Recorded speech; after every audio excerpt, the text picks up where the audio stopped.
نحمد الله العظيم ونصلي ونسلم على رسوله الكريم أما بعد فقد قال الله تعالى في محكمه التنزيل والفرقان المجيد بعد أعوذ بالله من الشيطان الرجيم بسم الله الرحمن الرحيم إن عدة الشهور عند الله 12 شهرا في كتاب الله يوم خلق السماوات والأرض منها 4 حرم ذلك الدين القيم وقال نبينا صلى الله عليه وسلم الهجرة تهدم ما قبلها أو كما قال عليه الصلاة والسلام. எல்லா புகழும் புகழ்ச்சியும் அல்லாஹ் ஜல்ல ஷானஹு தஆலா ஒருவனுக்கே உண்டாகட்டுமாக. சாந்தியும் சமாதானமும் எம்பிரான் முஹம்மது முஸ்தபா ஸல்லல்லாஹு அலைஹி வஸல்லம் அவர்கள் மீதும் அவர்களை அப்படியே பின்பற்றிய சத்திய சஹாபாக்கள், தபஈன்கள், தபா தாபீன்கள், இமாம்கள், முஸன்னிஃபீன்கள், முஃபஸ்ஸிரீன்கள், முஹத்திஸீன்கள், வலிமார்கள், சாலிஹீன்கள், முத்தகீன்கள், முஜ்தஹீன்கள், மஷாயிக்மார்கள், உலமாக்கள், மேலும் இந்த சிறப்பான இந்த அவைக்கு வருகை தந்திருக்கக்கூடிய நம் அனைவரின் மீதும் என்றென்றும் நிலவட்டுமாக. அல்லாஹ்வினுடைய மகத்தான கிருபையினால் இஸ்லாமிய வருடத்தின் ஒரு முக்கிய மாதத்தையும் ஒரு முக்கிய நாளையும் மக்களுக்கு தெரியப்படுத்த வேண்டும் என்ற நன்னோக்கில் இந்த பூங்கா நகர் ஜமாஅத் பள்ளிவாசலினுடைய நிர்வாகிகள் ஒரு தூரநோக்கு சிந்தனையான ஒரு ஏற்பாட்டை செய்திருக்கிறார்கள். அல்லாஹு தஆலா அவர்களுடைய எண்ணங்களை கபூல் செய்வானாக, அவர்களுடைய சேவைகளை அங்கீகரிப்பானாக என்று துஆ செய்வனாக ஆரம்பம் செய்கிறேன். அல்லாஹ்வினுடைய மகத்தான கிருபையினால் வரக்கூடிய புதன்கிழமை ஆஷுராவினுடைய தினமாக இருக்கிறது. ஹஸரத் உமர் ரலியல்லாஹு அன்ஹு அவர்களினுடைய ஆட்சி காலம், அந்த காலகட்டத்திலே இஸ்லாம் நிறைய இடங்களுக்கு பரவ ஆரம்பித்து விட்டது. இஸ்லாமிய சாம்ராஜ்யம் விரிவடைய ஆரம்பித்து விட்டது. அந்த நேரத்திலே பஸ்ராவினுடைய ஆளுநராக இருந்த ஹஸரத் அபூ மூஸல் அஷ்அரி ரலியல்லாஹு தஆலா உமர் ரலியல்லாஹுவிற்கு ஒரு கடிதம் எழுதுகிறார்கள். யக்தீனா மின் அமீரில் முஃமினீன குதுபுன், உமர் அவர்களே, தாங்கள் இந்த ஆளுநருக்கு நிறைய கடிதங்களை அனுப்புகிறீர்கள். ஃபலா நத்ரி அலா ஐயி அமலி வகத் கரஹ்னா கிதாபன் மஹல்லுஹு ஷஅபான். இந்த கடிதத்திலே அவர்கள் எழுதிய வார்த்தை, உங்களிடமிருந்து நிறைய கடிதங்கள் எங்களிடத்தில் வந்தாலும் கூட அந்த கடிதங்களில் எந்த ஆண்டு என்று எங்களால் கண்டுபிடிக்க முடியவில்லை. ஏனென்றால் அந்த கடிதங்களிலே விஷயம் இருந்தாலும் கூட, மாதங்கள் எழுதப்பட்டிருந்தாலும் கூட, ஷஅபான் என்று எழுதப்பட்டிருக்கிறது, ரமலான் என்று எழுதப்பட்டிருக்கிறது. ஆனால் எந்த வருடத்தினுடைய ஷஅபான், இது போன வருஷம் அனுப்பின லெட்டரா இந்த வருஷம் அனுப்பின லெட்டராங்கிறது எங்களால கண்டுபிடிக்க முடியல. காரணம், இஸ்லாமியர்களுக்கு என்ற ஒரு ஆண்டு கணக்கு இல்லாமல் இருந்து கொண்டிருக்கிறது என்ற செய்தியை ஹஸரத் உமர் ரலியல்லாஹுவிற்கு கடிதம் மூலமாக அனுப்புகிறார்கள். உமர் ரலியல்லாஹு சஹாபாக்களை எல்லாம் கூப்பிட்டு ஆலோசனை செஞ்சாங்களா, இஸ்லாமியர்களுக்கு என்ற ஒரு ஆண்டு கணக்கு தேவை என்ற ஒரு நிலைப்பாட்டை கொண்டுள்ள ஒரு ஆலோசனையை நடத்துகிறார்கள். அப்போது 3 விதமான 4 விதமான கருத்துக்கள் பரிமாறப்படுகிறது. ஒரு சில சஹாபாக்கள் சொல்கிறார்கள், பெருமானாரினுடைய மரணத்தினுடைய அந்த நாளில் இருந்து நாம் அந்த வருடத்திலிருந்து இஸ்லாமிய வருட பிறப்பை தொடங்குவோம் என்று சில சஹாபாக்கள் அபிப்பிராயம் பெறுகிறார்கள். இன்னும் சில சஹாபாக்கள் பெருமானார் பிறந்த இந்த ஆண்டிலிருந்து, பெருமானாரினுடைய பிறப்பிலிருந்து நாம் இஸ்லாமிய ஆண்டை துவங்குவோம். இன்னும் சில சஹாபாக்கள் சொன்னாங்களா, பெருமானார் மக்காவில் இருந்து மதீனாவிற்கு இறைவனுடைய கட்டளையின்படி சென்றார்களே, அந்த நாளை நாம் இஸ்லாமிய ஆண்டாக துவங்குவோம். இன்னும் சில சஹாபாக்கள் சொன்னாங்களா, ரசூலுல்லாஹ்வுக்கு வஹி இறக்கப்பட்ட அந்த ஆண்டு, திருமறை இறங்கிய இந்த ஆண்டிலிருந்து நாம் வருடப்பிறப்பை துவங்குவோம்.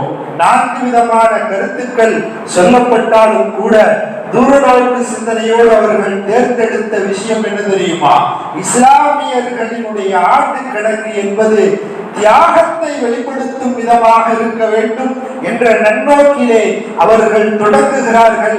ஹிஜ்ரி புத்தாண்டு என்பது பெருமானாரும் சஹாபாக்களும் தங்களினுடைய சொத்துக்கள், தங்களினுடைய உடைமைகள், தங்களினுடைய வாழ்வாதாரங்கள் எல்லாவற்றையும் துறந்துவிட்டு, எல்லாவற்றையும் அர்ப்பணித்துவிட்டு அர்ப்பணமாய் அவர்கள் சென்றார்கள் அல்லவா, அந்த ஆண்டிலிருந்து இஸ்லாமிய கணக்கை துவங்க வேண்டும் என்ற ஒரு நன்னோக்கத்திலே துவங்கினார்கள்.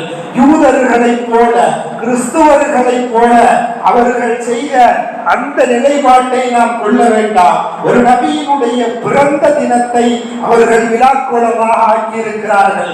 அந்த சந்தர்ப்பத்தை இஸ்லாமியர்களுக்கு நாம் கொடுக்க கூடாது. மாறாக நம்முடைய இஸ்லாமிய மார்க்கத்தினுடைய ஆண்டின் துவக்கம் என்பது ஒரு தியாக கண்ணோட்டத்தோடு அமைய வேண்டும் என்ற நன்னோக்கத்திலே உமர் ரலியல்லாஹு கடைசியிலே இந்த ஆலோசனைக்கு வருகிறார்கள். அப்ப பெருமானார் மக்காவிலிருந்து மதீனாவுக்கு செய்த இந்த ஹிஜ்ரத் ஆண்டை நாம் இஸ்லாமிய வருடப்பிறப்பினுடைய ஆரம்பமாக எடுத்துக்கொள்வோம் என்ற ஒரு முடிவுக்கு வருகிறார்கள். பொதுவாகவே ஹிஜ்ரத் அப்படின்னு சொன்னாவே தான் இருக்கும் இடத்திலே மார்க்கத்தினுடைய சூழல்கள் எதிராகும் போது, இஸ்லாமிய எதிரிகள் சூழ்ந்து கொள்ளும் போது அந்த நாட்டை அடியோடு விட்டுவிட்டு வேறு ஒரு இடத்திற்கு செல்வதற்கு பெயர்தான் ஹிஜ்ரத். இந்த ஹிஜ்ரத் 2 தடவை நடந்திருக்கு. இந்த பெருமானாரினுடைய மக்காவில் இருந்து மதீனாவிற்கு போவதற்கு முன்பே, இதற்கு முன்பும் இஸ்லாமிய ஆரம்ப காலகட்டத்திலே ஒரு ஹிஜ்ரத் நடந்தது. அதுதான் அபூசீனியாவினுடைய ஹிஜ்ரத். இன்னைக்கு மக்கால உள்ள ஜித்தாவை தாண்டி இன்று அறியப்படக்கூடிய எத்தியோப்பியா, சஹாபாக்கள் எத்தியோப்பியாவிற்கு ஹிஜ்ரத் செய்தார்கள். கிட்டத்தட்ட உஸ்மான் இப்னு மத்ஊன் ரலியல்லாஹு அன்ஹு அவர்களினுடைய தலைமையில 11 ஆண்கள் 4 பெண்கள் சஹாபாக்கள் போய் பெருமானாரிடத்திலே சொல்லுகிறார்கள். அது இஸ்லாம் ஆரம்பித்த காலகட்டம். அந்த நேரத்திலே சொல்லுகிறார்கள், எங்களுக்கு கடுமையான மன உளைச்சல், எதிரிகளிடமிருந்து கடுமையான தொந்தரவுகள், எங்களை கஷ்டப்படுத்திக் கொண்டே இருக்கிறார்கள் என்று சொன்னபோது, இங்கே அபூசீனியா என்ற அந்த நாட்டிலே ஒரு மன்னர் நல்ல மன்னராக இருந்து கொண்டிருக்கிறார், நீங்கள் இந்த நாட்டை விட்டுவிட்டு அங்கு செல்லுங்கள் என்பதாக பெருமானார் சொல்லி காட்டுகிறார்கள். சொன்னவுடன் சஹாபாக்கள் வேதனையோடு இஸ்லாத்தினுடைய முதல் ஹிஜ்ரத் நடந்தது. இங்கு இருக்கக்கூடிய மக்காவிலிருந்து எத்தியோப்பியாவிற்கு செல்கிறார்கள். கிட்டத்தட்ட ஒரு நீண்ட நெடிய பயணம். ஜித்தாவை தாண்டி அங்க இருக்கக்கூடிய நிறைய ஆப்பிரிக்க காடுகளை தாண்டி படகுகளில் சவாரி செய்து கடுமையான சிரமத்தோடு அவர்கள் ஹிஜ்ரத் செய்து அந்த நாட்டை துறந்து செல்கிறார்கள். கிட்டத்தட்ட ரொம்ப சிரமப்பட்டு போனாங்களாம். போய் அந்த நாட்டை போய் அடைகிறார்கள். அப்போ லைலா பின்த் அபூ ஹைதமான்னு சொல்லி ஒரு சஹாபிய பெண்மணி கிளம்புறதுக்காண்டி தயாராயிட்டாங்க.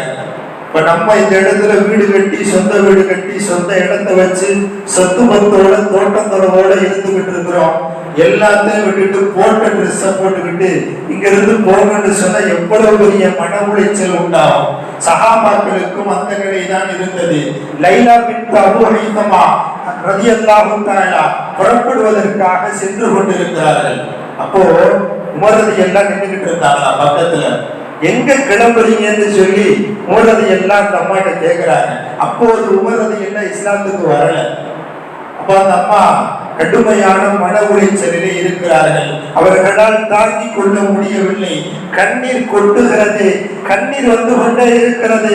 ஏனம்மா அழுகிறாய் என்று உமரது எல்லாம் கேட்கும் போது அந்த பெண்மணியினுடைய அழுகையை பார்த்து அங்கே கடுமையான இஸ்லாத்தினுடைய விரோதியாக ஆரம்ப காலத்திலே செயல்பட்ட இந்த கடுமையான உள்ளம் படைத்த அந்த நேரத்தில் இருந்த ஹஸரத் உமர் ரலியல்லாஹு அன்ஹு அவர்களினுடைய கண்களில் இருந்தும் கண்ணீர் கொட்டுகிறது.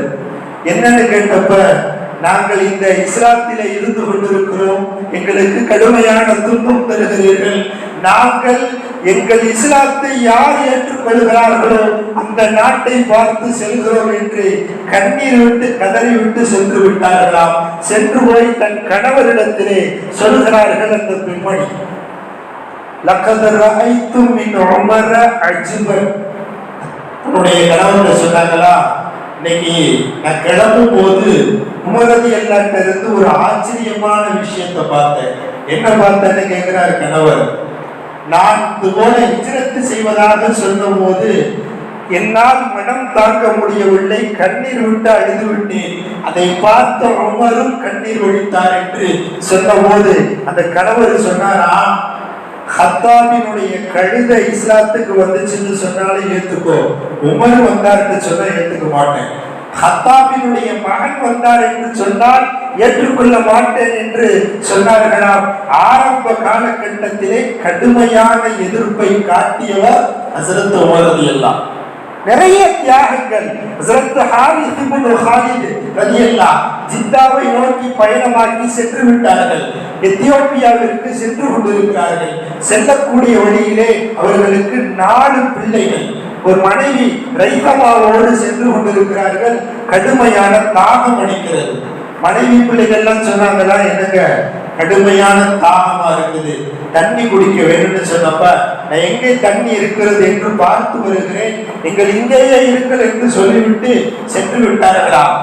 அதுக்குள்ளாட்டி இவங்களுக்கு ஒரு தண்ணீர் தடாகம் தென்படுகிறது. இந்த 4 பிள்ளைகளும் மனைவியும் சென்று அந்த தண்ணீர் ஒரு அசுத்தமான தண்ணீர், விஷ தண்ணீர், அதை போய் அருந்திக் கொள்கிறார்கள். இங்கே தண்ணீர் தேடிட்டு வந்து தம் மனைவி பிள்ளைகளை பார்க்கிறதுக்காண்டி வந்த ஹஸரத் ஹாரிஸ் இப்னு ஹாலித் ரலியல்லாஹு கண்ணீர் வடிக்கிறார்கள். இங்கு பார்த்தால் 4 மனைவி, 4 பிள்ளைகளும் மனைவியும் ஷஹீத், அங்கே மரணித்து கிடக்கிறார்கள். கண்ணீர் தாங்க முடியவில்லை. இப்படிப்பட்ட தியாகங்களுக்கு இடையில் தான் இந்த ஹிஜ்ரத் நடந்து கொண்டிருக்கிறது.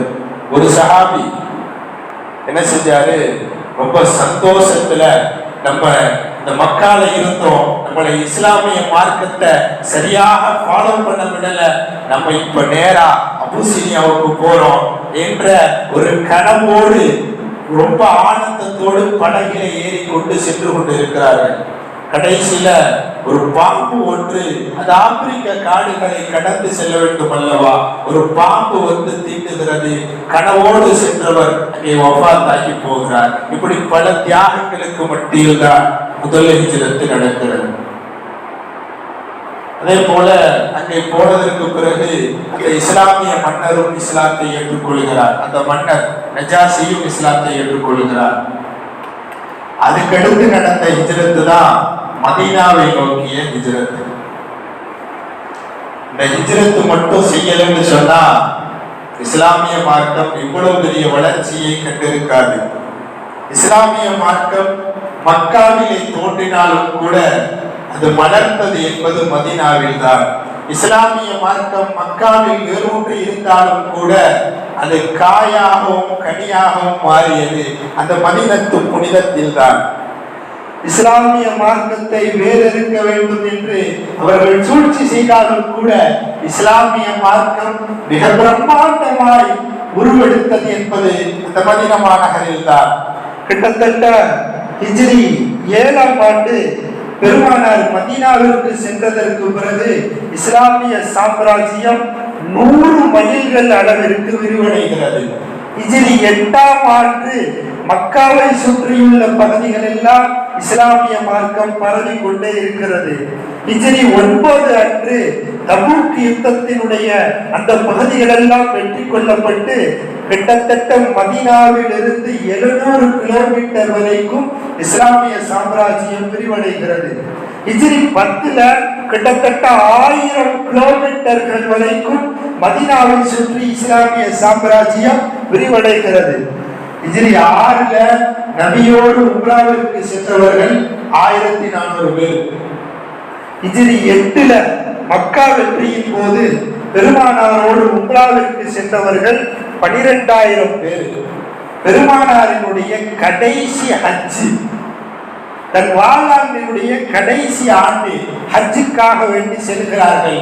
அப்போது பெருமானார் இந்த உம்மத்திற்கு விட்டு சென்ற முஸ்லிம்களினுடைய எண்ணிக்கை 1,24,000 பேர்கள்.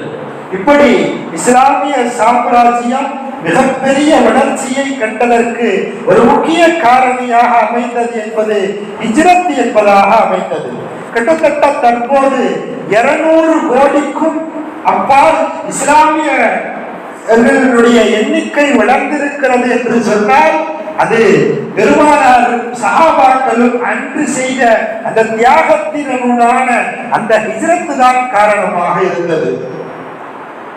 பொதுவாகவே ஒரு நாட்டிலே வசிக்கக்கூடிய சமயத்திலே எதிரிகளினுடைய தொல்லைகள் அதிகமாகிவிட்டது, எதிரிகளினுடைய துன்பங்கள் அதிகமாகிவிட்டது, எதிரிகள் நிறைய அக்கிரமங்கள் செய்து கொண்டிருந்தார்கள் என்று சொன்னால் அல்லாஹ்வினுடைய நடைமுறை 2 விஷயம்.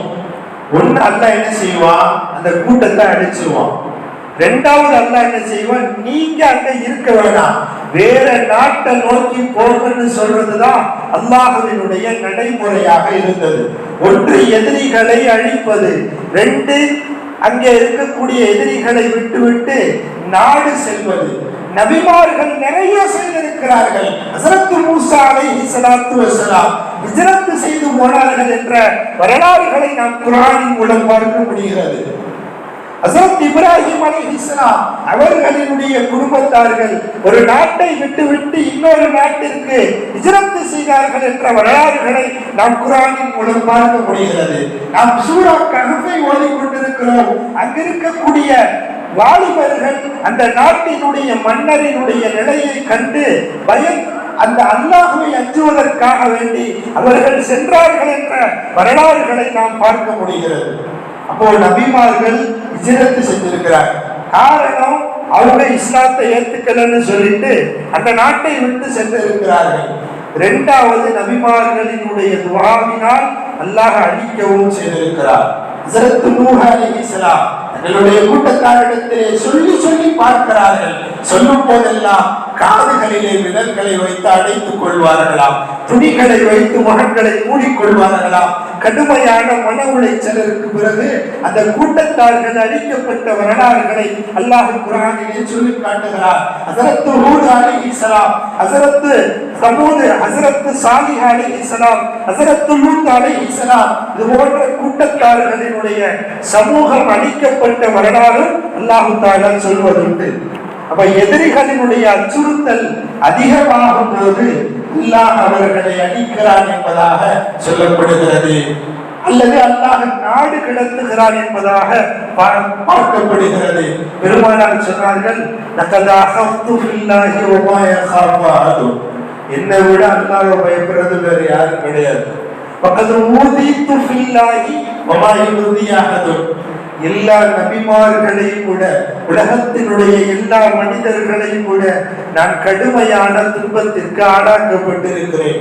பெருமானாரினுடைய தாயிப் நகரத்தினுடைய அந்த பயணத்தில் இருந்து துவங்கி அங்கு இருக்கக்கூடிய மக்கள் எல்லாம் அவர்களை கல்லால் அடித்து சிறார்களை வைத்து பெருமானாரினுடைய மேடிகளில் உதிரங்களை சொட்ட செய்யக்கூடிய அளவிற்கு அவர்கள் கல்லால் அடிக்கிறார்கள். பெருமானாரினுடைய இரத்தங்கள் பூமியிலே விழுந்தால் இறைவன் அழித்து விடுவான் என்ற அந்த ஒரு காரணத்திற்காக பெருமானாரினுடைய அந்த உதிரங்களை, பெருமானாரினுடைய அந்த இரத்தங்களை எடுத்துக்கொண்டு தன் மேடையிலே பூசிக்கொண்டு பெருமானார் அந்த சமூகம் அழிக்கப்பட்டு விடக் கூடாது என்று அந்த ஒரே தொடக்கத்திலே பெருமானாருக்கு தொடர்ந்த அந்த தொல்லைகள் தாயிலே தொடங்கி உஹது போரிலே பெருமானாருடைய பல் உடைக்கப்படுகிறது, பெருமானாரினுடைய கன்னங்கள் சிதைக்கப்படுகிறது.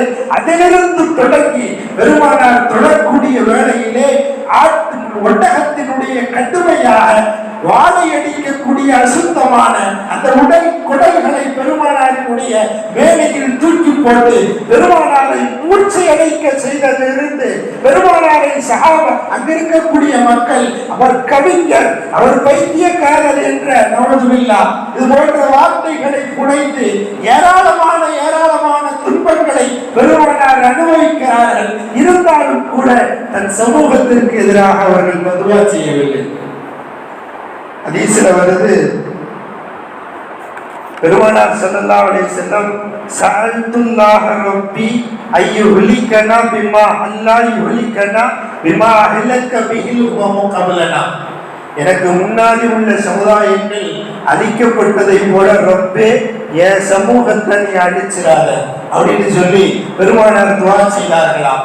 நபியையும் காப்பாற்ற வேண்டும், சமூகமும் அங்கே கொல்லப்படக்கூடாது, நபியையும் காப்பாற்ற வேண்டும், அந்த கூட்டத்தையும் அழிக்க கூடாது என்ற பெருமானாரினுடைய துஆ.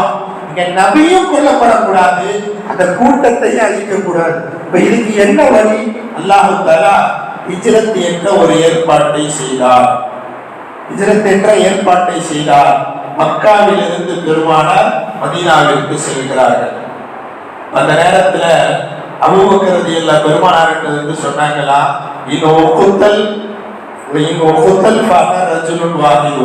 நான் கொல்லப்பட்டேன்னு சொன்னா நான் ஒரு தனி மனுஷன். பெருமானாரை நீங்கள் கொல்லப்பட்டால் இந்த சமூகமே கொல்லப்பட்டதற்கு சமம், இந்த சமூகமே அழித்ததற்கு சமம். நாங்கள் கொல்லப்படலாம், நீங்கள் கொல்லப்படக்கூடாது என்று ஹஜ்ரத் அபூபக்கர் ரலியல்லாஹு சொன்னார்களாம். ஹிஜ்ரத்தினுடைய சூழல் என்பது ஆரம்பமாகிறது. பெருமானார் கடுமையான பிளானிங்கோடு மிகப்பெரிய திட்டங்களோடு ஹிஜ்ரத்தை வகுக்கிறார்கள். நிறைய சஹாபாக்கள் மக்காவில் இருந்து மதீனாவிற்கு சென்று விட்டார்கள். அல்லாஹ்வினுடைய உத்தரவை எதிர்பார்த்து பெருமானார் மக்காவிலேயே தங்கி இருக்கிறார்கள்.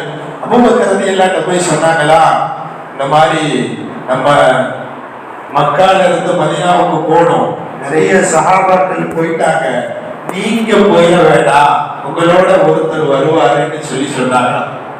அபூபக்கர் ரலியல்லாஹு அது ரசூலாகத்தான் இருக்க வேண்டும் என்று சொல்லிவிட்டு சென்ற அபூபக்கர் ரலியல்லாஹு தன் கதவை திறந்து வைத்தார்களாம். கதவை பூட்டவே இல்லையாம். வரலாறுகளிலே பார்க்கிறோம். காரணம் கேட்டபோது சொல்வார்களாம், பெருமானார் எப்போது வேண்டுமானாலும் மக்காவில் இருந்து மதீனாவிற்கு செல்லலாம், அல்லாஹ்வினுடைய உத்தரவு வரும் என்று சொல்லிவிட்டார்கள். என் வீட்டு வாசலில் கதவுகளை அடைத்து விட்டால் அங்கே பெருமானார் வந்து அபூபக்கரை தூங்கிக் கொண்டிருப்பார் போல அபூபக்கரை தொந்தரவு செய்ய வேண்டாம் என்று பெருமானார் திரும்பி விடுவார்கள் அல்லவா. என் கதவு எந்த நேரத்திலும் எந்த நிலையிலும் திறந்தே இருக்க வேண்டும் என்று திறந்து வைத்திருந்தார்களாம் அபூபக்கர் ரலியல்லாஹு தஆலா. அதனாலதான் பெருமானார் வஃபாத்தினுடைய அந்த நேரத்துல மதீனாவினுடைய அந்த மஸ்ஜிதுல் நபவியினுடைய நிறைய கதவுகள் பூட்டச் சொன்னார்களா. இல்லா பாபா அபூபக்கர் ரலியல்லாஹு வரக்கூடிய அந்த வாசல் கதவை மட்டும் திறந்து வைக்க சொன்னார்களாம். ஹிஜ்ரத் சமயத்தில் எனக்காக வேண்டி அர்ப்பணிப்போடு அவர் கதவை திறந்தே வைத்திருந்தார். இந்த ரசூல் இந்த மரணத்தினுடைய தருவாயிலே இந்த அபூபக்கருக்காக வேண்டி கதவை திறந்தே வைத்திருக்கிறேன் என்று சொன்னார்களாம் பெருமானார் ஸல்லல்லாஹு அலைஹி வஸல்லம். ஒரு மிகப்பெரிய தியாகங்களோடு அந்த ஹிஜ்ரத் என்பது தொடங்குகிறது. பெருமானார் மக்காவிலிருந்து மதீனாவுக்கு போனது என்பது அல்லாஹ்வினுடைய நியதி. பெருமானாரினுடைய ஆரம்ப காலகட்டம், வஹி இறங்கின ஆரம்ப காலகட்டம், குர்ஆன் இறங்கின ஆரம்ப காலகட்டம். வரகத் இப்னு நௌஃபல்ங்கிற மிகப்பெரிய முன்னாள் மார்க்கங்களை அறிந்த மார்க்க மேதையிட்ட ஹதீஜா ரலியல்லாஹு கூட்டிட்டு போறாங்க. கூட்டிட்டு போனப்ப இந்த மாதிரி நான் ஹிரா குகையில இருந்தேன். ஒருத்தர் ரொம்ப பெரிய தோற்றத்துல வந்து என்னை கட்டி அணைச்சு இக்ரா ஓதுங்க இக்ரா ஓதுங்கன்னு சொல்லி சொன்னாரு. அது யாருன்னு கேட்டப்பதான் பரக்கத் இப்னு நௌஃபல் சொன்னார்களா, ஹாதன் நாமூஸ், அவர்தான் ஜிப்ரீல் அலைஹிஸ்ஸலாத்து வஸலாம் என்று சொல்லிவிட்டு அவர்கள் சொன்ன வார்த்தை, லைத்தனி அகூனு ஹய்யன் இது யுஹ்ரிஜுக கௌமுக, உங்களை ஒரு நாள் உங்கள் சமூகம் விரட்டி அடிக்கும், அந்த நேரத்தில் நான் உயிரோடு இருக்க வேண்டுமே அப்படின்னு சொல்லி பரக்கத் இப்னு நௌஃபல் சொன்னார்களா. பெருமானார் அடுத்து என்ன வார்த்தை கேட்டாங்க தெரியுமா, அவன் முஹ்ரிஜிய, என்ன இந்த மக்கள் வெளியேற்றுவாங்களான்னு கேட்டாங்க. ஏன்னா அங்க இருந்த அந்த மக்கமா நகரத்திலே அங்கு இருக்கக்கூடிய செல்வாக்கு மிக்க தலைவராக இருந்தவர்கள் பெருமானார் ஸல்லல்லாஹு அலைஹி வஸல்லம். the real hero, உண்மையான ஹீரோவாக விளம் வந்தவர்கள் எபிரான் ஸல்லல்லாஹு அலைஹி வஸல்லம். சாதித் இவரை போன்ற உண்மையாளர் கிடையாது.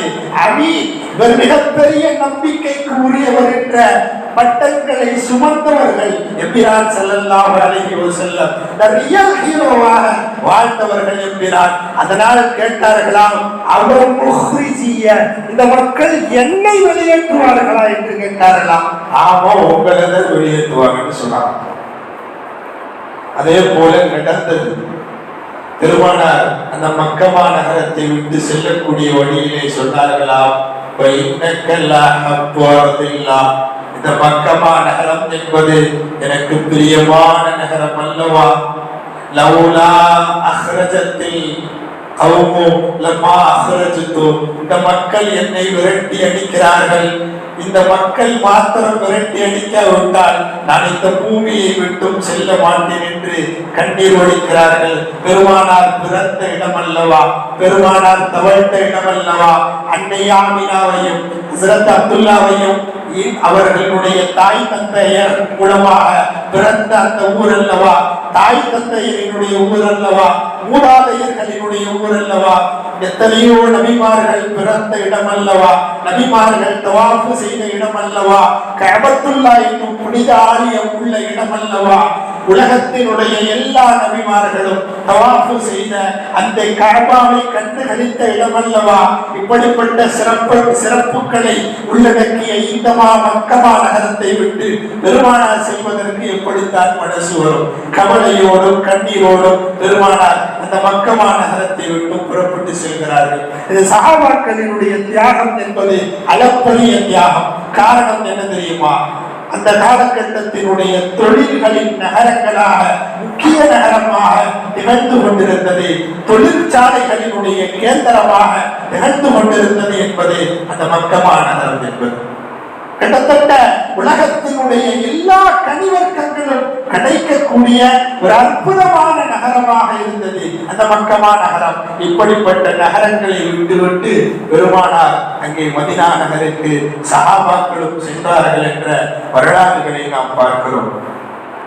பெருமானார் இந்த மக்காவுக்கு மதீனாவுக்கு போற அந்த சமயத்திலும் கூட நிறைய பேர் அவங்கள்ட்ட பொருள்கள் கொடுத்து வச்சிருந்தாங்களாம். தன்னை கொள்ள வரக்கூடிய சமூகம் என்று தெரிந்தும் கூட அலி ரலியல்லாஹு ஒப்படைச்சிட்டு போனாங்களாம். அலியே, என்ன நம்பி நிறைய பேர் பொருள் கொடுத்திருக்கிறாங்க, நாங்க 2 பேரும் போறோம், நீங்க இந்த பொருள்களை அந்த மக்கள்கிட்ட ஒப்படைச்சிட்டு வாங்கன்னு சொன்னாங்கன்னா அந்த பெருமானாரினுடைய நம்பிக்கையினுடைய உச்சகட்டம் எந்த அளவிற்கு இருக்கும் என்பதை நாம் சிந்தித்து பார்க்க வேண்டும். போகக்கூடிய வழியிலே ஹிரா என்ற என்ற அந்த குகையிலே பெருமானார் தஞ்சம் புகுகிறார்கள். அந்த நேரத்திலே ஹஸரத் அபூபக்கர் ரலியல்லாஹு அன்ஹு, ஹஸரத் ரசூலுல்லாஹ் 2 பேர் தான் இருந்தார். அபூபக்கர் ரலியல்லாஹு பயப்படுறாங்க. ஏன்னா பெருமானாரை கொல்வதற்காக வேண்டி தேடி வந்து விட்டார்கள். பெருமானாரினுடைய பயணம் எதிரிகளுக்கு தெரிஞ்சிருச்சு. தேடி வராங்க. குகைக்கு கீழே குனிந்து பார்த்தால் பெருமானாரும் அபூபக்கர் எல்லாவும் பிடிபட்டு விடுவார்கள். இருந்தாலும் கூட கவலையின் உச்சக்கட்டத்தில் இருந்தார்கள். அபூபக்கர் எல்லாம் எனக்கு என்ன ஆனாலும் பரவாயில்ல, என் ரசூலுக்கு எதுவும் ஆயிடக்கூடாதுங்கிற எண்ணத்தில் இருந்தவர்கள். அபூபக்கர் எல்லாம் குகையிலே நிறைய ஓட்டைகள் இருந்ததா பெருமானாருக்கு தொந்தரவு ஏற்பட்டு விடும் என்று தன்னிடத்தில் இருந்த துணிகளை வைத்துக் கொண்டு ஓட்டைகளை அடைத்தார்களாம். ஒரு ஓட்டை திறந்து கொண்டிருந்த போது தன்னுடைய கையையும் காலையும் வைத்து அடைத்திருந்தார்களாம். பெருமானாரினுடைய மேனி தலையை ஹஸரத் அபூபக்கர் ரலியல்லாஹுவினுடைய மடியில் வைத்து உறங்கிக் கொண்டிருந்தார்களாம். அந்த நேரத்திலே பாம்பு தீண்டியதாம். அந்த நேரத்திலும் கூட அவர்கள் அமைதியாக இருந்தார்களாம். ஏன்னா பெருமானார் தூங்கிக்கிட்டு இருக்கிறாங்க, அவங்களுடைய தூக்கம் கெட்டு போயிடக்கூடாது நம்மளால நினைச்சாங்களாம். இருந்தாலும் கூட விஷம் ஏறுகிறது. கண்களிலிருந்து கண்ணீர் தன்னை அறியாமல் தாரை தாரையாய் கொட்டுகிறது. பெருமானாரின் மேனியிலே பட்டவுடன் எழுந்து பார்க்கிறார்கள். என்ன அபூபக்கர் ஆயிற்று? பெருமானாரே, பாம்பு கொத்திருச்சு. என் தோழரை ஏன் கடித்தா என்று பாம்பிடத்திலே கேட்டபோது, நான் முன் வேதங்களிலே பார்த்திருக்கிறேன், தெரிந்து வைத்திருக்கிறேன், கடைசி காலகட்டத்திலே ஒரு நபி வருவார், இந்த குகையிலே தங்குவார் என்று நான் கேட்டிருக்கிறேன், கேள்விப்பட்டிருக்கிறேன்.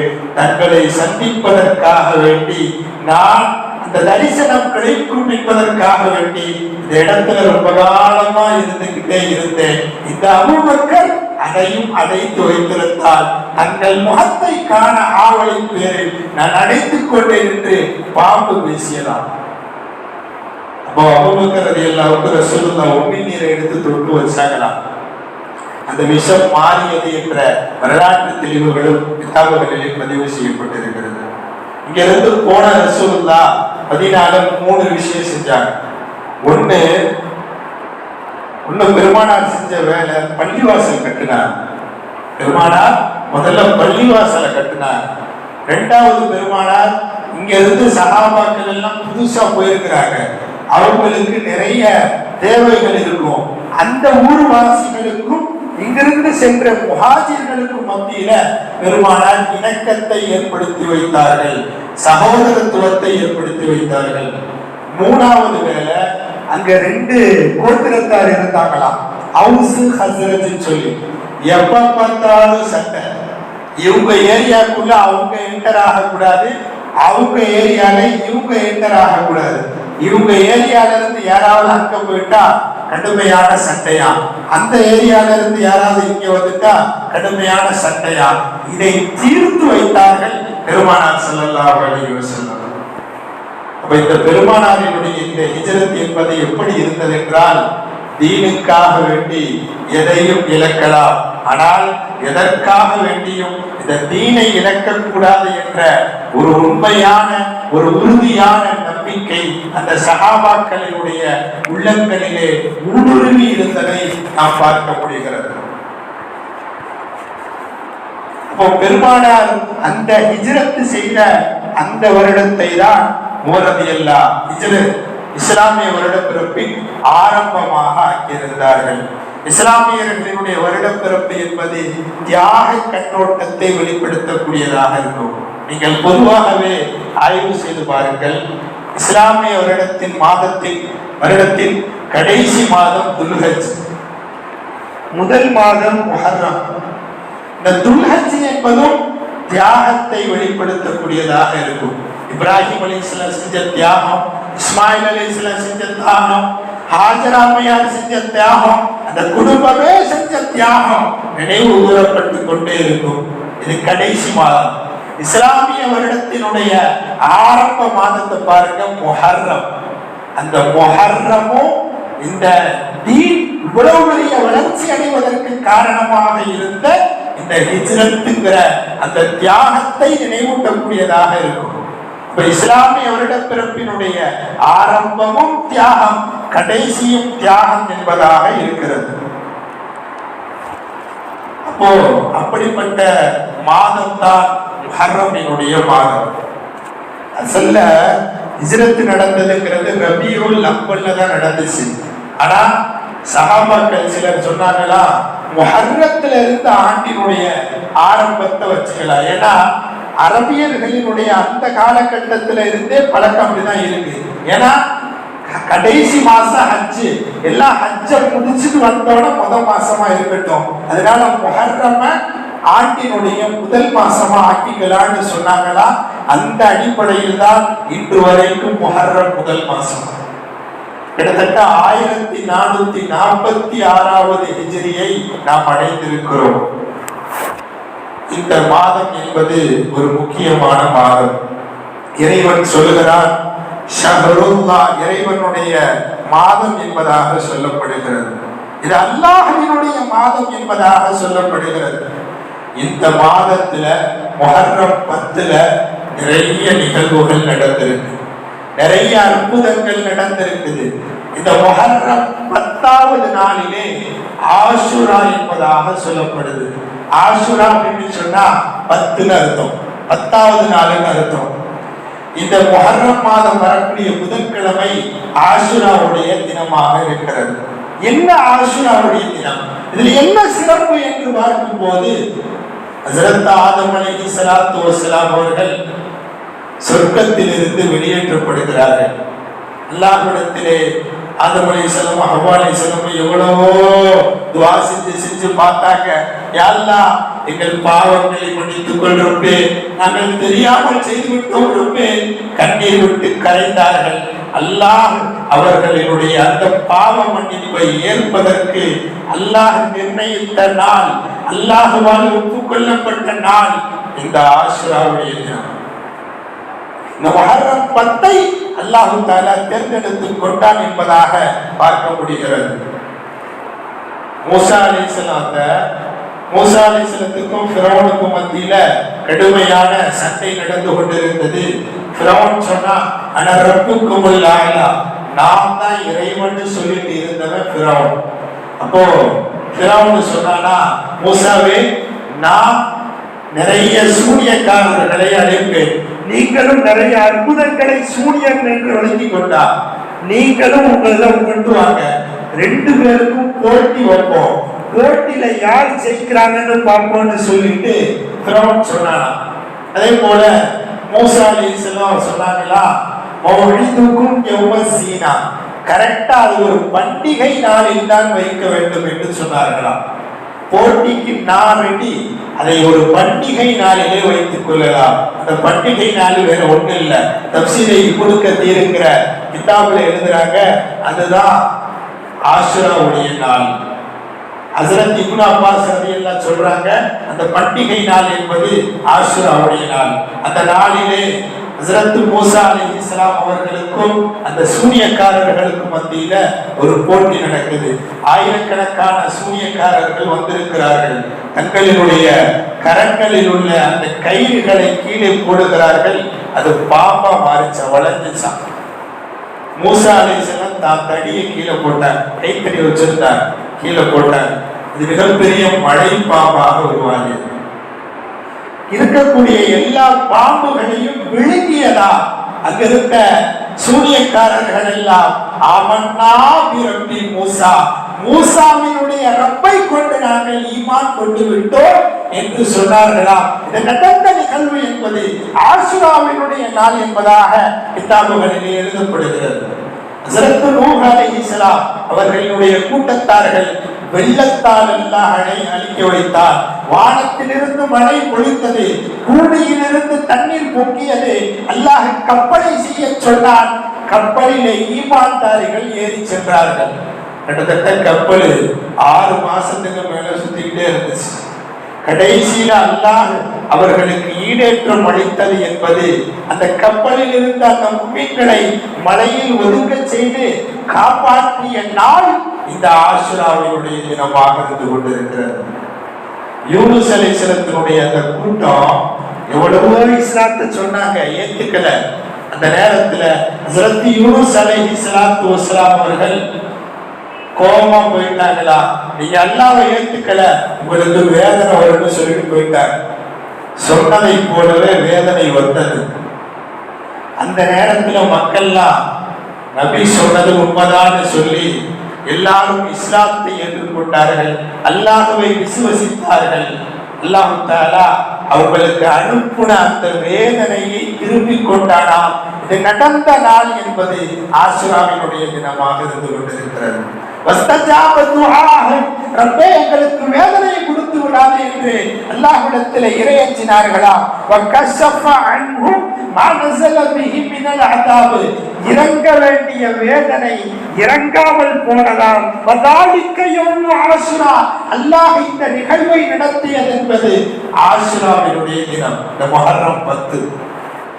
ஹஜ்ரத் தாவூஸ் ரஹ்மத்துல்லாஹ் சொல்றாங்க, உங்களுக்கு எல்லாம் தெரியும், யாக்கூப் அலைஹிஸ்ஸலாத்தை அவங்களுடைய கூட பிறந்த மாற்றாத்தாயினுடைய சகோதரர்களை கிணத்துல தூக்கி போட்டார். அன்னைக்கு மட்டும் கிணத்துல போடலைன்னா அத்தாவோட சேர்த்து யூசுப் அலைஹிஸ்ஸலாமும் என்ன செய்வாங்க, ஆடு பேசிக்கிட்டு இருந்திருப்பாங்க. ஆனா அல்லாஹ் ஒரு விதியை நடத்துகிறான் என்று சொன்னால் காரணம் இல்லாமல் செய்ய மாட்டார். கடத்துல தூக்கி போட்டாங்க. அவர் எங்கெங்கேயோ போய் கடைசியில ஒரு அரசராக அரியணையிலே அமர்ந்திருக்கிறார் ஹஜ்ரத் யூசுப் அலைஹிஸ்ஸலாம். பின்னாடி காலத்துல எந்த யூசுஃபை இவர்கள் கிணற்றிலே தூக்கி போட்டார்களோ அந்த யூசுஃபிடத்திலேயே போய் கரத்தை எட்டக்கூடிய, யாசகம் கேட்கக்கூடிய, அவர்களினுடைய உணவுகளை கேட்கக்கூடிய ஒரு நிலையை அல்லாஹ் ஏற்படுத்தினானாம். அதுக்கப்புறம் போய் அத்தாட்ட சொல்றாங்க, அத்தா நாங்க அன்னைக்கு ஓனாய் கடிச்சிருச்சு தம்பி என்று சொன்னோம்ல, அதெல்லாம் போய் அவங்களை நாங்க தான் கிணத்துல தூக்கி போட்டோம். நாங்கள் மகா தவறு செய்து விட்டோம், மாபெரும் தவறுகள் செய்து விட்டோம் என்று தந்தை இடத்திலே அழுது கொண்டு சொன்னார்களாம். அந்த நேரம் சஹரினுடைய நேரம், அந்த நாள் ஆஷுராவினுடைய நாள். அங்கே யாக்கூப் அலைஹிஸ்ஸலாம் அவர்கள் சொன்னார்களாம், சௌஃப அஸ்தக்ஃபிர் லக்கும் இன்னல்லாஹ கஃபூருர் ரஹீம். அல்லாஹ் உங்களுடைய பாவங்களை மன்னிப்பான், அல்லாஹ் மன்னிக்கக்கூடிய மாண்பாளன் என்று தன் பிள்ளைகளுக்கு, தன் தனையங்களுக்கு சொன்னார்களாம். அந்த நாள் ஆஷுராவினுடைய நாள், அவர்களுடைய பாவங்கள் மன்னிக்கப்பட்ட முக்கியமான நாள் இந்த ஆஷுராவினுடைய தினம். இப்படியாக பல்வேறு சிறப்புகளையும் பல்வேறு அற்புதங்களையும் தனக்குள்ளே வைத்திருக்கக்கூடிய ஒரு முக்கியமான அம்சம் பெற்ற நாள் என்பது அந்த ஆஷுராவினுடைய தினம். அந்த நாள் தான் நம்மை நெருங்கி கொண்டிருக்கிறது. எத்தனையோ கொடுங்கோலர்கள் கொல்லப்பட்ட நாள் அந்த ஆஷுராவினுடைய நாள். மூசா அலைஹிஸ்ஸலாத்து வஸலாம் தன் சமூகத்திற்கு இஸ்லாத்தை எடுத்து சொல்கிறார்கள், ஃபிரௌனிடம் சொல்கிறார்கள். இருந்தாலும் கூட ஃபிரௌன் தான் கடவுள் என்று சொல்லிக் கொண்டிருந்தான். அல்லாஹ் எந்த அளவுக்கு சொன்னா, சில இந்த சூனியம் செய்யக்கூடியவர்கள், ஜாதகம் பார்க்கக்கூடியவர்கள் பார்த்து சொன்னாங்களா, ஃபிரௌன்ட்ட சொன்னாங்களா, ஒரு ஆண் குழந்தைனாலதான் உன் உயிர் போகுதுன்னு சொன்னாங்க. உடனே என்ன செஞ்சாங்க, கத்திலூன அகுனா ஆக்கும், வேஸ்தகியூன நிசா ஆக்கும், ஆம்பளை புள்ள பிறந்தா கொன்றுன்னு சொல்லிட்டாங்க. எல்லா ஆண் குழந்தைகளும் அந்த காலகட்டத்திலே கொல்லப்படுகிறது, ஒரு ஆண் குழந்தையை தவிர. அல்லாஹ் சொன்னானா, மூசா அலைஹிஸ்ஸலாத்து அவர்களுடைய தாயாரிடத்திலே சொன்னானா, உங்களுடைய பிள்ளையை நீங்கள் ஒரு தொட்டியிலே வைத்து தண்ணீரிலே விட்டு விடுங்க. அதே மாதிரி செஞ்சாங்க. கடைசியிலே எந்த குழந்தைக்கு பயப்பட்டு ஃபிரௌன் எல்லா ஆண் குழந்தைகளையும் கொன்றானோ அந்த குழந்தை நதிக்கரையிலே சென்று அதே ஃபிரௌனினுடைய வீட்டிலே போய் நிற்கிறது. பார்த்த ஆசியா அம்மா ஆர்வத்தோடும் அன்போடும் எடுத்து, குர்ரத்து ஐனி வலக், இந்த குழந்தை நமக்கு கண் குளிர்ச்சி என்று தன் கண்ணிலே ஒத்திக் கொள்கிறார்கள். ஹஜ்ரத் மூசா அலைஹிஸ்ஸலாத்து வஸலாம் அவர்களை ஆசியா அம்மாவை வைத்து யாரை கொல்ல திட்டமிட்டானோ அவர்களுடைய வீட்டிலேயே அல்லாஹ் வளரச் செய்தார். இது அல்லாஹ்வுடைய விதி. கொல்லப்படுறது யாருன்னு சொன்னா, கொல்றது மூசா அலைஹிஸ்ஸலாம், கொல்லப்படுறது ஃபிரௌன். யாருக்கு பயந்து கொண்டானோ அவர் வீட்டிலேயே அல்லாஹ் வளர்க்க செஞ்சான். கடைசியில மிகப்பெரிய பிரச்சனைகள் எல்லாம் நடக்கிறது. அல்லாஹ் சொன்னான், நீங்கள் உங்கள் மக்களை கூட்டிக் கொண்டு சென்று விடுங்கள், ஹிஜ்ரத் செய்யுங்கள். போன பின்னாடியே வந்துட்டான். மூசா அலைஹிஸ்ஸலாத்தையும் கொல்றதுக்கு வந்துட்டான். அந்த நேரத்துலதான் கடந்து போலான்னு பார்த்தா அங்கே கடல் இருந்து கொண்டிருக்கிறது. கடலிலே வேறு வழி இல்லாமல் இருந்து கொண்டிருக்கிறது. அல்லாஹ் சொன்னான்,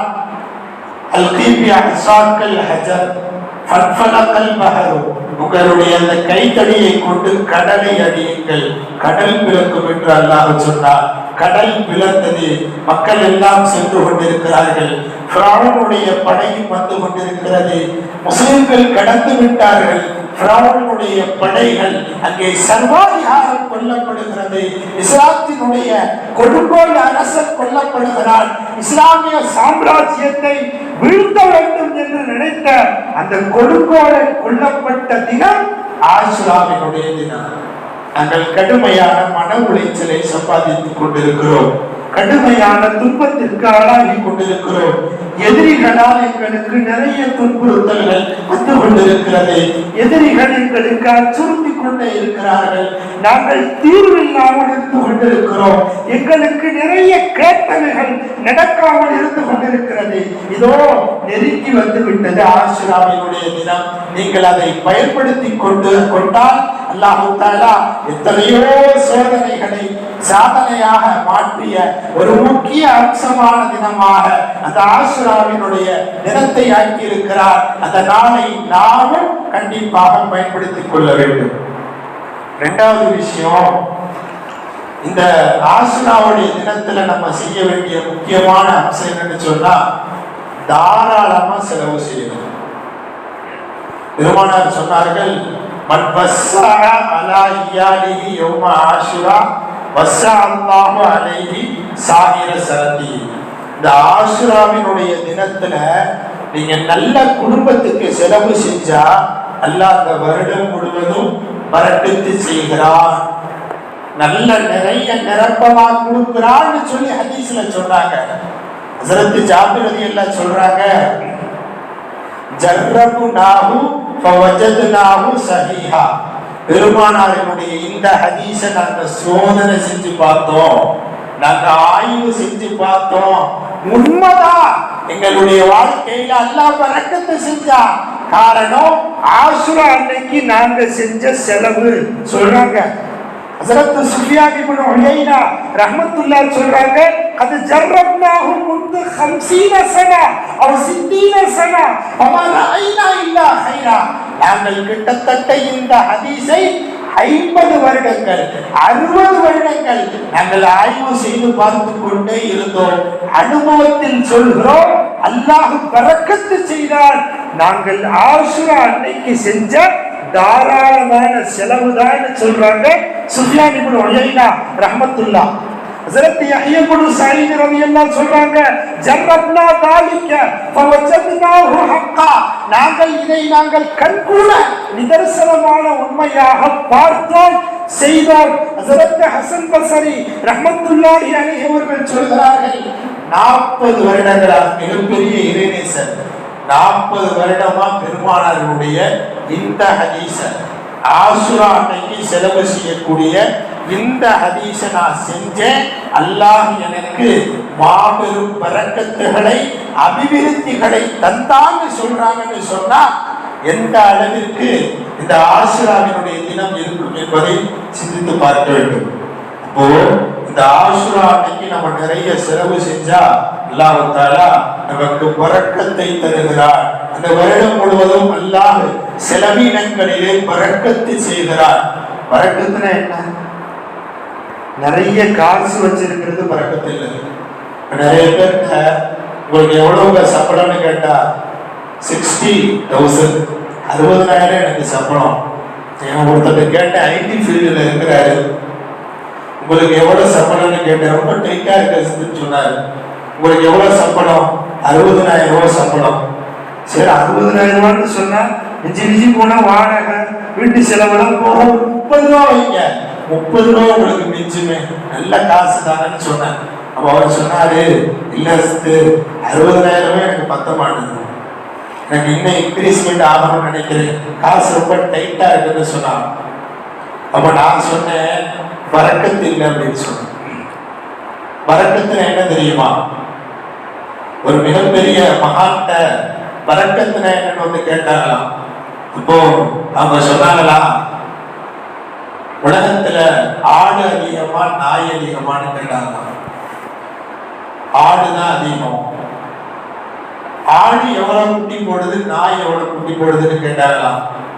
இப்போ அந்த மகான் சொன்னாங்க, அவர் சொன்னாரா, தஞ்சுவு வலது தஞ்சுவு வலதுன்னு நம்ம வலதை. இந்த ஆடு ஒரு நேரத்துல ஒரு குட்டியோ 2 குட்டியோ மிஞ்சி மிஞ்சி போட 3 குட்டி போடும். ஆனால் தஞ்சுவு அவ்வளவு கதீரா நாய் இருக்கிறதே ஒரு நேரத்துல 10 குட்டி கூட போடும். நாய் தான் அதிகமாக ஈண்டெடுக்கிறது, பிரசவம் செய்கிறதுன்னு சொன்னாங்க. அப்போ ஹசன் பஸ்ரி அந்த மகான் கேட்டாங்களா, ஐயுமா அக்தரு ஃபில் அர்து, பூமியில எது அதிகமா இருக்குன்னு கேட்டாங்களாம். அப்போ அவர் சொன்னாரா, ஆடுதான் அதிகமா இருக்குது. இவங்க கேட்டாங்களா, ஆட்டுக்குன்னு மந்த இருக்குதா நாய்க்குன்னு மந்த இருக்குதான்னு கேட்டாங்களா. ஆட்டுக்கு தான் உலகம் ஃபுல்லா மந்த இருக்குது, நாய்க்கு இருக்குதா இல்லைன்னு சொன்னாங்களா. நீங்க பார்த்தா தெரியும், பிரம்மாண்டமா 10 நாய் தெருக்களுக்கு இருக்கிற மாதிரி தெரியும். ஆனா அது பரக்கத்து இல்லை. அது ஒரு நேரத்திலே 10 பெற்றெடுத்தாலும் கூட ஈன்றெடுத்தாலும் கூட அது பரக்கத்து இல்லை. ஆடு பரக்கத்து நிறைய இருந்தது. ஒவ்வொரு நாளும் வெட்டப்பட்டு கொண்டே இருக்கிறது, சாப்பிட்டு கொண்டே இருக்கிறோம், ஹஜ் பெருநாள்களிலே அடித்துக் கொண்டே இருக்கிறோம், வந்து கொண்டே இருக்கிறது. ஆனால் பெற்றெடுப்பது என்பது 1 2 தான் வந்து கொண்டே இருக்கிறது. பரக்கத்து அல்லாஹ் 1 கொடுத்தாலும் 2 கொடுத்தாலும் அதிலே பரக்கத்தை வைத்திருக்கிறார். அது நாய்கிட்ட கிடையாது. உடனே அவருக்கு அடுத்த கேள்வி இருக்குல்ல, கண்டிப்பா நீங்களே கேட்கலாம், நாய்க்கு ஏன் அந்த மாதிரி ஆட்டுக்கு இந்த மாதிரி கேட்கலாம்ல. அந்த மாதிரி அவரும் கேள்வி கேட்டார். ஏன் ஆடு பார்த்தா நிறைய பறக்கத்தா இருக்கு, நாய் நிறைய குட்டி போட்டாலும் மந்தையே கிடையாது, என்ன காரணம் அப்படின்னு கேட்டப்ப அவங்க சொன்னாங்களா, தர்கு தனாமு ஃபி அவ்வலில் லைல் வ தர்குது ஃபி அவ்வலில் லைல் ஃபி தஹஜ்ஜுத். அவங்க சொன்னாங்களா, ஆடு என்பது இரவிலே விரைவாக உறங்கிவிடும். அதிகாலை தஹஜ்ஜத்தினுடைய நேரத்துல ஆடு எழுந்துரும். ஆனால் நாய் லேட்டா தான் தூங்கும், கத்திக்கிட்டே கிடக்கும், லேட்டா தான் தூங்கும். பகல் ஃபுல்லா தூங்கும், நைட்டு ஃபுல்லா முடிச்சிருக்கும். கடைசி நேரம் அந்த ஃபஜ்ர் நேரம் இருக்குது, தஹஜ்ஜத் நேரம், அந்த நேரத்துல தான் நாய் கண்ணு அசரன்னு சொன்னாங்களா. அப்பதான் இந்த மகான் சொன்னாங்களா, தத்ரிகுஹு வக்துர் ரஹ்மா, இந்த ஆடு இருக்கிறதே ரஹ்மத்தினுடைய அந்த நேரத்தை அடைந்து கொள்கிறது. தஹஜ்ஜத் நேரம், ஃபஜ்ர் நேரம்ங்கிறது ரஹ்மத்தினுடைய நேரம். அது ஆட்டுக்கு கிடைச்சிருது, நாய்க்கு கிடைக்கிறது இல்ல. அதனாலதான் ஆட்டுக்கு அல்லாஹ் பரக்கத்தை கொடுத்தார், நாய்க்கு கொடுக்கவில்லை. கண்ணியத்திற்குரியவர்களே, நீங்க ஃபஜ்ருக்கு டெய்லி வாங்க, தஹஜ்ஜத் தொழுங்க, அல்லாஹ் உங்களுடைய பணங்களிலே பரக்கத்து செய்வார் என்பதாக சொன்னீங்க. உண்மையிலேயே இதுதான் பரக்கத்து. இந்த பரக்கத்தை அல்லாஹ் தஆலா நமக்கு வருடம் முழுவதும் கொடுப்பான். அப்படிப்பட்ட ஒரு முக்கியமான நாளை தான் நாம் அடையவிருக்கிறோம். அப்போ இந்த ஆசுரா அன்னைக்கு நம்ம தாராளமா செலவு செய்யணும். பொதுவாகவே கருவித்தனத்தை இஸ்லாம் அங்கீகரிக்கிறது. ரொம்ப கஞ்சனம் வரக்கஞ்சர்களாக இருக்கிறார்கள் அல்லவா, இது இஸ்லாம் ஒருபோதும் அங்கீகரிக்கிறது. ஹஜ்ரத் ரூமி ரஹ்மத்துல்லாஹ் அவங்க மகன் வந்து சொன்னாங்களா, என் புருஷன் ரொம்ப கஞ்சத்தனமா இருக்கிறாருன்னு சொன்னாங்க. அப்போ ரூமி ரஹ்மத்துல்லாஹ் ஒரு நிகழ்வு சொன்னாங்களா, சொல்லிட்டு சிரிச்சாங்களாம். சொன்னாங்களாம் மகள்கிட்ட, கவலைப்படாதம்மா, நான் ஒரு சம்பவம் சொல்றேன் கேளுன்னு சொன்னாங்களாம். என்ன சம்பவம் தெரியுமா? ஒருத்தர் அந்த காலத்துல மண்ணெண்ணெய் விளக்குகள் தானே, மண்ணெண்ணெய் விளக்கை ஏற்றி ஏதோ எழுதிக்கிட்டு இருந்தாரா. தொழுகைக்கு பாங்கு நேரம் வந்துருச்சு, தொழுகிறதுக்காக வேண்டி போறாரு. இந்த மண்ணெண்ணெய் விளக்க அணைக்காம போயிட்டாரு. பள்ளிவாசலுக்கு பாதி தூரத்துக்கு 3/4 தூரம் வந்துட்டாரு. வந்ததுக்கு பிறகுதான் யோசனை வருது, நம்ம விளக்க அணைக்காம விட்டுட்டோமே, ஏன்னா ஒரு பெரிய வரக்கஞ்சல், மண்ணெண்ணெய் போய்கிட்டு இருக்கே வேஸ்டா அப்படின்னு சொல்லிட்டு திரும்ப இங்க இருந்து திரும்பி போனாரா. போய் வீட்டு வீட்டினுடைய அந்த கதவை தட்டுகிறார். தட்டிட்டு சொன்னாரா, ஏமா கதவை நீ என்ன செஞ்சிடாத, திறந்துடாதன்னு சொன்னாராம். காரணம் என்னன்னு சொன்னா, கதவை திறந்துடாத, தாழ்பால் தேய்ந்து போய்விடும். தட்டிட்டு வந்து திறக்க வராங்க மனைவி, கதவை திறந்துடாதம்மா, தாழ்பால் தேய்ச்சி போயிடும் சொன்னாராம். நான் ஒரு விஷயம் சொல்றதுக்காண்டி வந்திருக்கிறேன், என்னங்கன்னு கேட்டாங்களா, என் ரூம்ல மண்ணெண்ணெய் விளக்கு எரிஞ்சுக்கிட்டு இருக்குது, அதை அணைச்சிரு, மண்ணெண்ணெய் வேஸ்டா போகுது அப்படின்னு சொன்னாராம். தாப்பாவை திறந்தீங்கன்னா தாப்பா தேய்ச்சி போயிடும், திறந்துடாதுன்னு சொன்னாராம். உடனே மனைவி சொன்னாங்களா, ஏங்க இவ்வளவு யோசிக்கிறீங்க, பள்ளியில இருந்து பாதி தூரம் செருப்பு போட்டுட்டு நடந்து வந்துட்டீங்க, செருப்பு தேய்ச்சி போயிருக்கோமே என்ன செய்யறதுன்னு கேட்டாராம். என்ன அவர் சொன்னாராம், அதுக்குதான் செருப்பு நான் போடலையே, கக்கத்துல வச்சுக்கிட்டு தான் வந்துட்டேன் அப்படின்னு சொன்னாரு. நடந்துதான் வந்தேன்னு சொன்னாராம். இப்படிப்பட்ட கஞ்சத்தனத்தை இஸ்லாம் நிந்திக்கிறது. அரபுலகத்தினுடைய மிகப்பெரிய இலக்கணவாதியாக திகழ்ந்தவர்கள் அபுல் அஸ்வத் துகுலி ரஹ்மத்துல்லாஹி அலைஹி. அவங்க ஒரு சந்தையில போய் சாப்பிட்டுக்கிட்டு இருக்கிறார். சந்தைக்கு போறவங்க ஒரு இடத்துல சாப்பிட்டுக்கிட்டு இருக்கிறார், ஒரு ஹோட்டல்ல. அப்போ ஒருத்தர் அந்த வழியா வராரு, கடுமையான பசி. இவங்க கடுமையான கஞ்ச, அரபு கிதாபுல அல் புகலான்னு ஒரு கிதாபு இருக்கு, கஞ்சத்தனமானவர்கள்னு ஒரு கிதாபு இருக்கு. அதுல உலகத்துல கஞ்சத்தனத்துல ஆக டாப்பா இருக்கிறவங்க பேர்லாம் வரலாறு அதுல எழுதியிருக்கிறாங்க. அதுல இந்த இமாமினுடைய வரலாறு எழுதப்பட்டிருக்கு. என்னன்னா, இவர் நேரம் என்ன செய்யறாரு, போறாரு, போன இங்க அபுல் அஸ்வத் தூளி சாப்பிட்டு இருக்கிறாரு. போனவர் பசியா இருக்குது, இவர்கிட்ட எப்படியாவது வாங்கி சாப்பிட வேண்டியதான்னு சொல்லி முடிவு பண்ணிட்டாரு. நேரம் போறாரு, போயிட்டு அபுல் அஸ்வத் தூளி சாப்பிட்டு இருக்கிறாரு. சாப்பிட்டோட பொதுவாகவே நம்மளுக்கு ஏதாவது சாப்பாடு வேணும், டீ வேணும்னா பக்கத்துல இருக்கிறவங்கள்ட்ட சும்மா சாயத்திரமா பேசுறான், டீ சாப்பிடுங்களேன், சாப்பாடு சாப்பிடலாமே அப்படின்னு நம்ம சொல்லுவோம். அவரும் அப்படி நினைச்சுக்கிட்டாரு. நம்ம போய் இவர்கிட்ட நல்ல பேச்சு கொடுத்தோம்னா ஏதாவது சாப்பிட சொல்லுவாரு, சாப்பிடுவோம். பொதுவாகவே எல்லா இடத்துலையும் உள்ள பழக்கம். நம்ம தனியா எங்கிட்ட இருந்தா நம்ம தான் காசு கொடுக்கணும். அவங்கள்ட்ட சும்மா சிரிச்சு பேசிட்டோம்னு சொன்னா அவங்க வாங்கி கொடுத்துருவாரு. இந்த மாதிரி நினைச்சுக்கிட்டு இவர் போய் நின்றுட்டார். நின்றுட்டு சொன்னாரா, பேச்சு வழக்கில் பேசுறாரு, இன்னி மறந்து அகலிக்க, இப்பதான் உங்க வீட்டு வழியா தான் வந்தேன், உங்க வீட்டு குடும்பத்தார்கள் எல்லாம் பார்த்தேன்னு சொன்னாராம். உடனே இந்த இமாம் சொன்னாங்களா, வீடுன்னு இருந்தா பாக்குற மாதிரிதான் இருக்கும், நீ வர வழியில தான் என் வீடு, அதனால பார்த்துருப்போப்பான்னு சொன்னாங்களாம். ரெண்டாவதா சரி பேசிக்கிட்டே வளர்க்கும் போது வரும்போது வப்படா தூக்கா உங்களா, உங்க மனைவி மாசமா இருக்கிற மாதிரி கேள்விப்பட்டேன் அப்படின்னு சொல்லி கேட்டப்ப, பொட்டாட்டின்னு இருந்தா மாசமாக தான் செய்வாங்க, உள்ள பிறகுதான் செய்யும், ஆமா மாசமா தான் இருக்கிறாங்கன்னு சொல்லலாம். சொன்னதற்கு பிறகு மூன்றாவதாக அந்த நபர் சொன்னாரா, பக்கத்து வளர்த்து வளத்தை உங்க மனைவிக்கு இருக்கு, உள்ள பிறந்திருக்குன்னு சொன்னாங்க. சொன்ன உடனே இமாம் சொன்னாங்களா, ஒரு பொண்ணு கர்ப்பமா இருந்த புள்ள பிறக்கத்தான் செய்யும் அப்படின்னு சொன்னாங்க. ரெண்டு புள்ள பிறந்திருக்குது. ஆமா ஆமா, லாபுத்தலஹா கலிதா பக்கத்து வளர்த்து உம்மோஹா இதுனை, அவங்க அம்மாவுக்கும் ரெண்டு புள்ளதான் பிறந்துச்சு, அதனால இவளுக்கும் பிறந்திருக்கும். இவரும் நினைக்கிறாரு, இவ்வளவு பேசிட்டோம், இன்னும் சாப்பிடுன்னு சொல்ல மாட்டாரு, சரி இன்னும் பேச்சு கொடுத்து பார்ப்போம்னு சொல்லிட்டு என்ன சொன்னாரா, மாத்தாகத்துமா, உங்க பெத்த பிள்ளைங்க எல்லாம் ரெண்டு பிள்ளைல ஒரு பிள்ளை மௌத்தா போயிடுச்சுன்னு சொன்னாரா, ரெண்டாவதா பிறந்த பிள்ளை மௌத்தா போச்சுன்னு சொன்னாரா. உடனே இவங்க சொன்னாங்களா, காணத்து தூ கல்வி அலைய இருதா அழிந்தே, ஆமா ஆமா என் பொண்டாட்டிக்கு ரெண்டு பிள்ளைக்கு பால் கொடுக்கறது கஷ்டம்தான், ஒரு பிள்ளை மௌத்தா போனவரே ஒன்றும் பிரச்சனை இல்லை, ஒன்னும் நல்லதுதான் அப்படின்னு சொன்னாராம். உடனே இவர் அடுத்தும் பேச்சு கொடுக்குறாரு, சும்மா மாத்தல் ஆகரு, உங்க ரெண்டாவது பிள்ளையும் மௌத்தா போயிடுச்சுன்னு சொன்னாராம். உடனே இவங்க சொன்னாங்களா, மாக்கானல் கல்வி அலல் பக்கா பாத மூத்தியாகி, ஆமா ஆமா அவன் அண்ணன் தம்பி மௌத்தா போயிட்டான்னு இவனுக்கு பொறுக்க முடியல, அந்த வேதனையில இவனா மௌத்தா போயிட்டான் அப்படின்னு சொன்னாரா. சரி இப்பயாவது சாப்பிடலாமே அப்படின்னு சொல்லுவாருன்னு பார்த்தாரா, இப்பயும் சொல்லவே இல்லையா. நேரம் அடுத்து சொன்னாரா, மாத்தத்தில் உண்மை மாத்தத்தில் சௌஜா, உங்க பொண்டாட்டியும் மௌத்தா போயிட்டாங்கன்னு சொன்னாரா.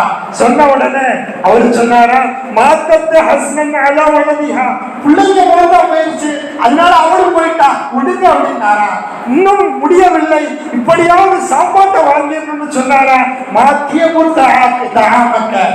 சாப்பாடு எப்படி இருக்குன்னு கேட்டா, தனியா சாப்பிடுறீங்களே, சாப்பாடு நல்லா இருக்குதா, எப்படி இருக்குது, நான் இவ்வளவு பேசிக்கிட்டு இருக்கிறேன்னு கேட்டப்ப அவரு சொன்னாரா, இதாலிக்க அக்கல் துரு வகதி, சாப்பாடு நல்லா இருக்கிறதுனாலதான் நான் தன்னந்தனியா சாப்பிடுறேன், யாரையும் கூட்டு சேர்க்கிறேன்னு சொல்லி மேட்டர் சாப்பிட்டு க்ளோஸ் பண்ணாங்களாம். கடைசி வரைக்கும் அவருக்கு உணவு கொடுக்கவில்லையா.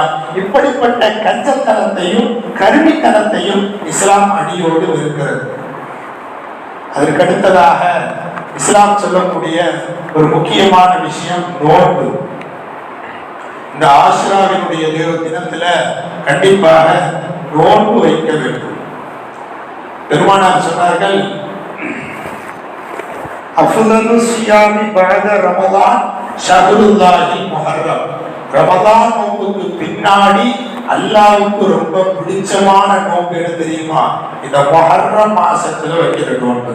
இந்த ஆஷுரா நோன்பு வச்சா என்ன கிடைக்கும்? யுகஃபிரு ஸனத்தல் மாதியா, அல்லாஹ் முன்னாள் வருடம் செய்த பாவங்களை மன்னிக்கிறார்.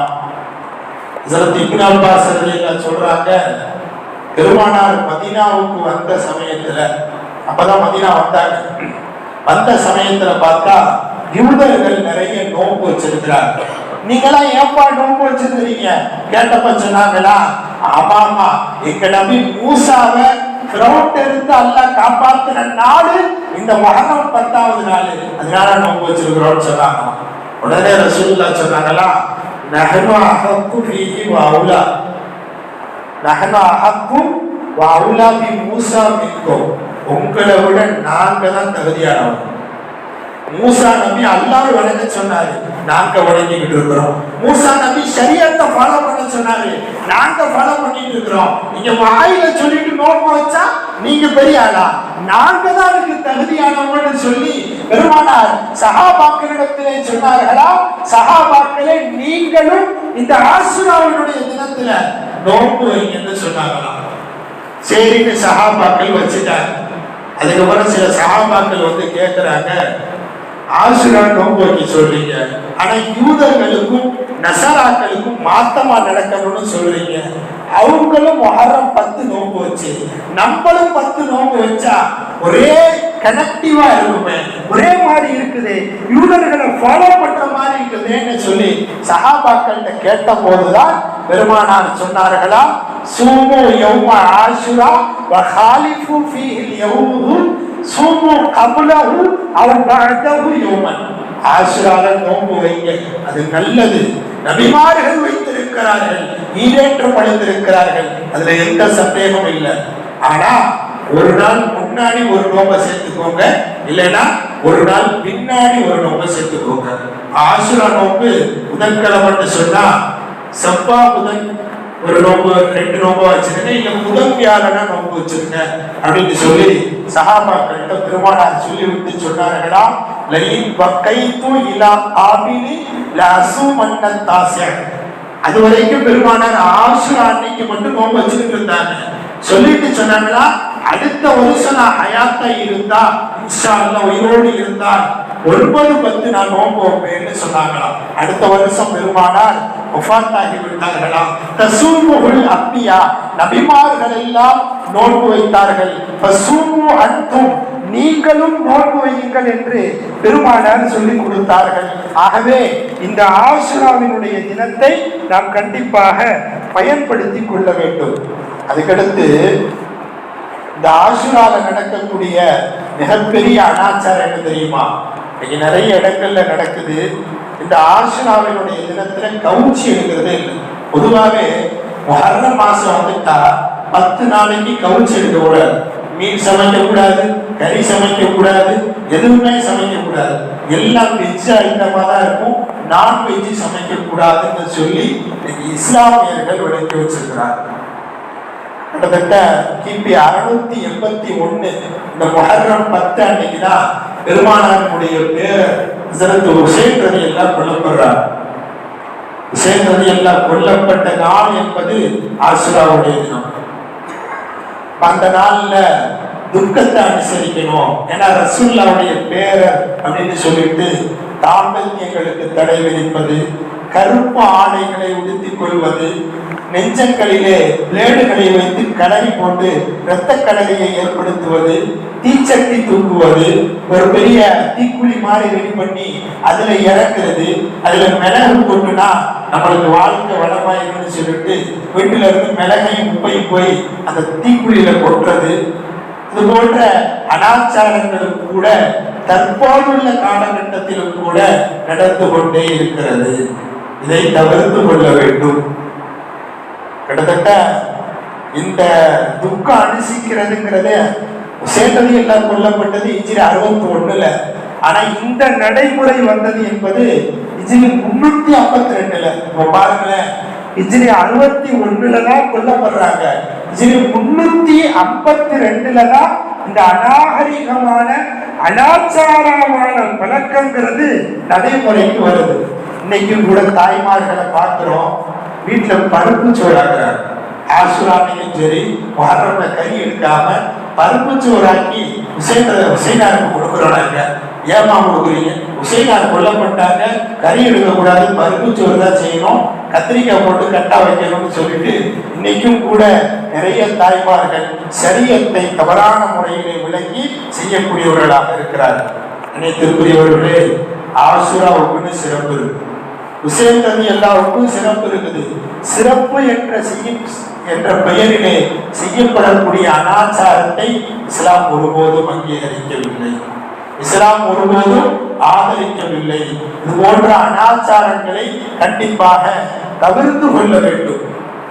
இந்த அனாச்சாரங்களை விட்டும் நாம் முழுமையாக நீங்கிக் கொள்ள வேண்டும். இந்த மாசத்துல நீங்க பாத்தீங்கன்னா தெரியும், ஷியாக்கள் அங்கங்க இருந்துகிட்டு, உங்களுக்கு பேரு ஷியாக்கள்னு சொல்லுவாங்க, கையில பிளேட வச்சுக்கிட்டு நெஞ்சில யா ஹுசைன் யா அலி யா ஹுசைன் யா அலின்னு நெஞ்ச அடிச்சுக்கிட்டு துக்கப்படுத்தி கொண்டு பெண்கள் தலைவிரி குளமாக இருந்து கொண்டு மிகப்பெரிய அனாச்சாரங்களை இன்றளவும் செய்து கொண்டிருக்கிறார்கள். இஸ்லாம் இதை உண்மையாக கண்டிக்கிறது. இது போன்ற நடைமுறைகளை இஸ்லாம் ஆதரிக்கவில்லை. இது போன்ற நடைமுறைகளிலிருந்து நாமும் தவிர்த்து கொள்ள வேண்டும். நம்மை சார்ந்தவர்களிடத்திலும் நாம் சொல்லி இதை போன்று செய்யக்கூடாது, தடுக்கணும். ஏன்னா பெருமானார் சொன்னார்கள், லைஸம் மின்னா மந்தரபல் ஹுதூத், கன்னத்துல அரைஞ்சுக்கிறவன் இஸ்லாமியம் கிடையாது. சக்கல் ஜியூபு, ஜோப்பெல்லாம் கிழிச்சுக்கிட்டு உடம்பெல்லாம் ட்ரெஸ் எல்லாம் கிழிச்சுக்கிட்டு அழுகிறவன் இஸ்லாமியன் கிடையாது. முன்னாடி உள்ளது மாதிரி புலம்பிக்கிட்டு சத்தம் போட்டு கத்திக்கிட்டு இருக்கிறவனும் நம்மை சார்ந்தவன் கிடையாது. அவன் ஒரு முக்மீனாக இருக்க மாட்டான். எந்த பெண்ணும் தன் கணவருக்குத்தான் 4 மாசம் 10 நாள் துக்கம் அனுஷ்டிக்க வேண்டும். வேறு யாருக்காக வேண்டியும் ஒரு பெண் ஒரு ஆண் 3 நாட்களுக்கு மேல் துக்கம் அனுஷ்டிப்பது என்பது மார்க்கத்துல கிடையாதுன்னு சொன்னாங்க நபிகள் ஸல்லல்லாஹு அலைஹி வஸல்லம் அவர்கள். அப்போ இந்த விஷயத்திலேயும் நாம் கண்டிப்பாக தெளிவாக இருந்து கொள்ள வேண்டும். ஹுசைன் ரலியல்லாஹுவிற்கு சிறப்பு இருக்கிறது. ஆனால் ஹுசைன் ரலியல்லாஹு அன்ஹு அவர்களின் பெயரால் நடத்தப்படும் அனாச்சாரத்தை இஸ்லாம் ஒருபோதும் அங்கீகரிக்கவில்லை, அனுமதிக்கவில்லை என்பதை கண்டிப்பாக நாம் தெரிந்து கொள்ள வேண்டும். வலி இருக்கு, நீங்க அதிகமா செலவு செய்யுங்க. இந்த ஆசுராவினுடைய தினத்திலே நீங்கள் அதிகமாக நோன்பு வைத்துக் கொள்ளுங்கள். இந்த ஆசுரால நோன்பு வச்சு நீங்க அல்லாஹ்விடத்திலே கேட்டு பாருங்கள், அல்லாஹ் கொடுப்பான். எத்தனையோ விடுதலைகளை கொடுத்திருக்கிறார், எத்தனையோ எதிரிகளை அழித்திருக்கிறார், எத்தனையோ இடேற்றங்களை கொடுத்திருக்கிறார், எத்தனையோ பாவங்களை வெளிப்படுத்தியிருக்கிறார். ஒரு நல்ல நாளாக இறைவன் இந்த நாளை ஆக்கியிருக்கிறார். அந்த நாளை நாம் கண்டிப்பாக பயன்படுத்திக் கொள்ள வேண்டும். அதற்குரிய ஏற்பாடுகளில் நாம் தீவிரமாக செயல்பட வேண்டும். அந்த நசீபினை அல்லாஹ் தஆலா நம் அனைவருக்கும் வழங்குவானாக. நம்முடைய வாழ்க்கையில் சரியத்தை பேணி பின்பற்றக்கூடிய பாக்கியத்தை நம் அனைவருக்கும் அல்லாஹ் வழங்குவானாக. வாழும் காலமெல்லாம் தொழுகைகளை விடாத தர்தீபான முஸல்லிகளாக அல்லாஹ் நம் அனைவரையும் ஆக்கி அருள் புரிவானாக. நாம் செய்யக்கூடிய வணக்கங்களை, நாம் செய்யக்கூடிய நோன்பு வைக்கக்கூடிய நோன்புகளை, இதர வணக்கங்களை அல்லாஹ் ஏற்றுக்கொள்வானாக. நம்முடைய தான தர்மங்களை அல்லாஹ் அங்கீகரிப்பானாக. நம்மை அல்லாஹ் கபூல் செய்வானாக.